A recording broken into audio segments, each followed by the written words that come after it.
മർക്കോസ് എഴുതിയ സുവിശേഷത്തിൽ നിന്നുള്ള വായന അധ്യായം 10 22 മുതലുള്ള തിരുവചനങ്ങൾ. ഈ വചനം കേട്ട് അവൻ വിഷാദിച്ച് സങ്കടത്തോടെ തിരിച്ചുപോയി.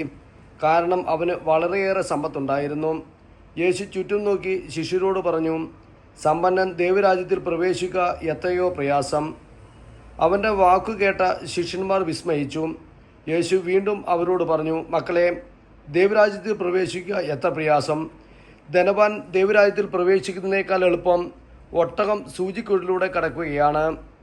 അവർ അത്യന്തം വിസ്മയഭരിതരായി ചോദിച്ചു, അങ്ങനെയെങ്കിൽ രക്ഷപ്പെടാൻ ആർക്ക് കഴിയും? യേശു അവരുടെ നേരെ നോക്കി പറഞ്ഞു, മനുഷ്യർക്ക് ഇത് അസാധ്യമാണ്, ദൈവത്തിന് അങ്ങനെയല്ല. അവിടുത്തേക്ക് എല്ലാം സാധിക്കും.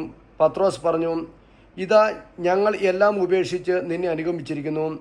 യേശു പ്രതിപദിച്ചു, സത്യമായി ഞാൻ നിങ്ങളോട് പറയുന്നു, എന്നെ പ്രതിയും സുവിശേഷ പ്രതിയും ഭവനത്തെയോ സഹോദരന്മാരെയോ സഹോദരിമാരെയോ മാതാവിനെയോ പിതാവിനെയോ മക്കളെയോ വയലുകളെയോ ത്യജിക്കുന്നവരിൽ ആർക്കും ഇവിടെ വെച്ച് തന്നെ 100 ഇരട്ടി ലഭിക്കാതിരിക്കുകയില്ല.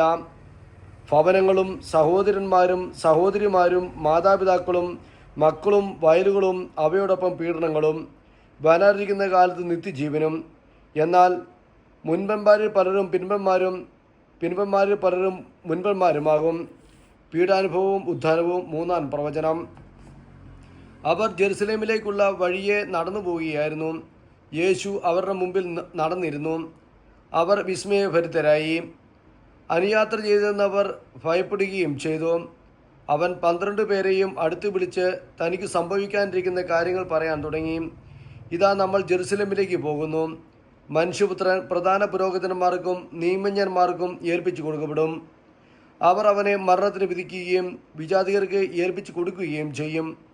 അവർ അവനെ പരിഹസിക്കുകയും അവൻ്റെ മേൽ തുപ്പുകയും അവനെ പ്രഹരിക്കുകയും വധിക്കുകയും ചെയ്യും. 3 ദിവസത്തിനു ശേഷം അവൻ ഉയർത്തെഴുന്നേൽക്കും.